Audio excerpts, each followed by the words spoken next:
Hello hi guys. இன்றைக்கி நம்ம வீடியோவில் ஸ்டெல்த் மோட் தேவையில்லாத நேரத்தில் பீஸ்ட் மோடு ஏஎம்சிஏல ஃபயர் பவரை இன்க்ரீஸ் பண்ணுறதுக்கு இந்த மோடை வந்து அறிமுகப்படுத்தியிருக்காங்க கைஸ். இதை பற்றி தான் இந்த வீடியோவில் பார்க்க போகிறோம். வாங்க வீடியோக்குள்ளே போகலாம். Welcome to A to G defence Tamil. இந்தியாவோட லட்சிய திட்டம் தான் guys AMCA, advanced medium compact aircraft. இந்த பீஸ்ட் மோடு கைஸ் எப்பயுமே நம்ம யூஸ் பண்ணுற மாதிரி இருக்காது. நம்ம எந்த இடத்துல வந்து ஸ்டெல்த் டெக்னாலஜி வேணுமோ அங்கே ஸ்டெல்த் யூஸ் பண்ணிக்கலாம். ஸ்டெல்த் எங்கே கம்மியாக தேவைப்படுதோ அங்கே வந்து இந்த பீஸ்ட் மோடை யூஸ் பண்ணிக்கலாம். இந்த மாதிரி தான் வந்து இதை வடிவமைச்சிருக்காங்க.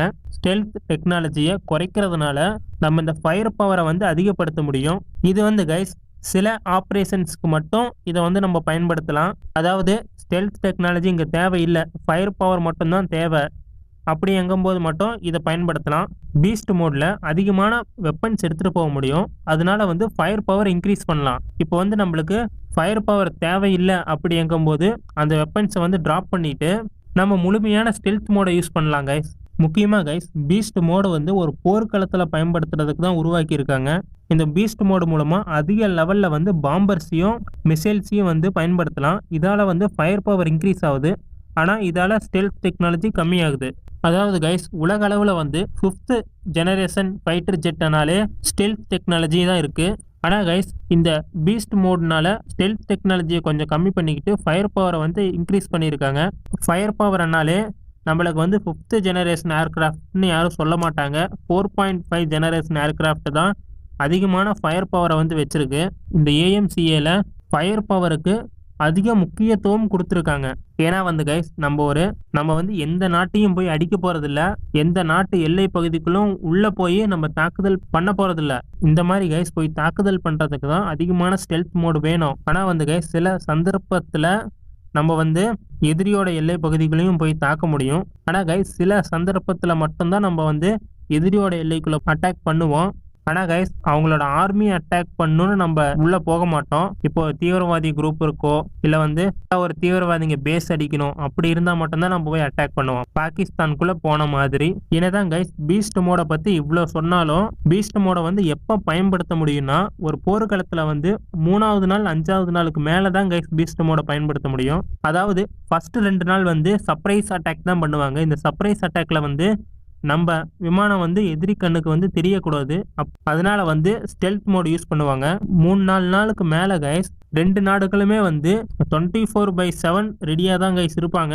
எப்போ ஏர்கிராஃப்ட் வரும், நம்ம எப்போ அடிக்கலாம், எப்போ ஒரு ஃபைட்டர் ஜெட் உள்ளே வரும்னு பார்த்துக்கிட்டே தான் இருப்பாங்க. இந்த டைமில் வந்து நம்மளுக்கு ஸ்டெல்த் அதிகமாக தேவையில்லை. அதாவது கைஸ் அவங்களோட வான்பரப்பு வந்து நம்ம கண்ட்ரோலில் இருக்கணும். ஏர் சுப்பீரியாரிட்டி நம்ம கண்ட்ரோலில் இருக்கும்போது தான் இந்த பீஸ்ட் மோடை வந்து நம்ம யூஸ் பண்ண முடியும். இந்த மாதிரி சமயத்தில் கைஸ் நம்மளுக்கு வந்து அதிகமாக ஸ்டெல்த் மோடு தேவைப்படாது. நம்ம வந்து ஸ்டெல்த் பவர் அதிகப்படுத்தணும்னாலும் இந்த பீஸ்ட் மோடை வந்து நம்ம யூஸ் பண்ணாமல் இருக்கலாம் கைஸ். இப்போ கைஸ் பீஸ்ட் மோடையும் ஸ்டெல்த் மோடையும் ஈஸியாக மாற்றுற மாதிரி தான் உருவாக்கியிருக்காங்க. ஏன்னா வந்து ஒரு வாரில் வந்து நம்மளுக்கு எப்போ பீஸ்ட் மோடு வேணும், எப்போ ஸ்டெல்த் வேணும் நம்ம முடிவு பண்ண முடியாது. ஒரு போர்க்களத்தில் வந்து என்ன வேணும்னு ஒரு போர்க்களம் தான் முடிவு பண்ணோம். இந்த மாதிரி சமயத்தில் கைஸ் நம்ம வந்து இதை எக்ஸ்சேஞ்ச் பண்ணுறதுக்கு வந்து நம்மளுக்கு அதிகமான டைம் ஆகக்கூடாது. அதை மனசில் வச்சு தான் கைஸ் ஈஸியாக இதை மாற்றுற மாதிரி உருவாக்கியிருக்காங்க. ஒரு போர்க்களத்தில் எதிரியோட எல்லை பகுதிக்குள்ளே போய் தாக்குறதுக்கு தான் கைஸ் ஸ்டெல்த் மோடு தேவைப்படுது. ஆனால் கைஸ் நம்ம எல்லைக்குள்ளேயே நம்ம எல்லைக்கு ஓரமாக இருக்கிற பகுதியிலேயே வந்து தாக்குதல் பண்ணோம்னா நம்மளுக்கு அதிகமான ஃபயர் பவர் தான் வேணும். இப்போ கைஸ் ஏஎம்சிஏல வந்து இந்த 2 மோட் இருக்கிறதுனால இந்தியன் ஏர் ஸ்பேஸ் கேப்பபிலிட்டி வந்து அதிகமாகுது. இப்போ கைஸ் எல்லாருக்குமே தெரியும் இந்த 5th ஜெனரேஷன் ஏர்கிராஃப்ட்னாலே ஸ்டெல்த் டெக்னாலஜி தான். இந்த ஸ்டெல்த் டெக்னாலஜினாலே அதிகமான செலவு தான் ஆகும். ஆனால் கைஸ் நம்ம இந்த 2 மோடு பயன்படுத்துறதுனால நம்மளுக்கு வந்து இதோட செலவை வந்து கம்மி பண்ணலாம்.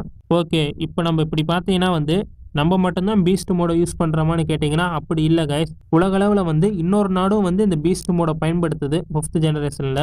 அதாவது அமெரிக்காவோட F-35ம் F-22 பாம்பரும் வந்து இந்த பீஸ்ட் மோடை பயன்படுத்திக்கிட்டு இருக்காங்க. ஒரு மிஷனில் வந்து கைஸ் ஸ்டெல்த் மோடு தேவைப்படுமா இல்லை பீஸ்ட் மோடு ஃபயர் பவர் தேவைப்படுமான்னு செலக்ட் பண்ணி எடுத்துகிட்டு போகிறதுக்கு இது ரொம்ப உதவியாக இருக்கும். அதாவது நம்ம ஸ்டெல்த் மோடுக்குன்னு தனியாக ஏர்கிராஃப்டோ பீஸ்ட் மோடுக்குன்னு தனியாக ஏர்கிராஃப்டோ நம்ம செலக்ட் பண்ண தேவையில்லை. முக்கியமாக கைஸ் ஏஎம்சிஏ வந்து முழுக்க நம்மளே உருவாக்கிக்கிட்டு இருக்கோம். இதனால வந்து DRDO உருவாக்கின இருக்கிறதுலேயே பெஸ்ட்டான சிஸ்டம்ஸை வந்து இதில் பயன்படுத்தியிருக்காங்க. முக்கியமாக வந்து AESA ரேடாரை பயன்படுத்தியிருக்காங்க. அதுவும் இல்லாமல் ஸ்மார்ட் வெப்பன் சிஸ்டத்தையும் இதில் பயன்படுத்தியிருக்காங்க. இதை வந்து முழுக்க நம்ம தான் கைஸ் உருவாக்குறோம்.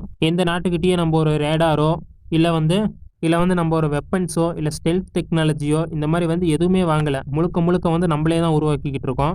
இப்படி வந்து நம்மளே உருவாக்குறதுனால நம்ம வந்து ஈஸியாக 6th ஜெனரேஷனையும் நம்ம உருவாக்க முடியும். ஏன்னா வந்து 6th ஜெனரேஷன் வந்து இதில் வந்து ஒரு அப்டேட்டட் வெர்ஷன் தான். 6th ஜெனரேஷனில் என்ன புதுசாக இருக்குன்னா, ராயல் விங்மேன்னு ஒன்று புதுசாக வச்சுருப்பாங்க. ஒரு ட்ரோன் வந்து புதுசாக வந்துட்டு இருக்கும். இதில் 5th ஜெனரேஷனில் வந்து அந்த ட்ரோன் வராது. ஆனால் வந்து கைஸ் நம்ம வந்து ஏற்கனவே ராயல் விங்மேனுங்கிற ப்ராஜெக்ட் வந்து நம்ம போய்கிட்டு தான் இருக்குது, கரண்ட்டில் இருக்குது. இது வந்து 5th ஜெனரேஷன் மட்டும் இல்லை, 5.5ஆகவும் நம்ம இதை மாற்றிக்க முடியும் கைஸ். ஓகே கைஸ், இந்த 5th ஜெனரேஷன் பீஸ்ட் மோடை பற்றி நீங்கள் என்ன நினைக்கிறீங்க அப்படின்னு கமெண்ட் பண்ணுங்க கைஸ். அடுத்த வீடியோவில் பார்க்கலாம். பாய், குட் நைட்.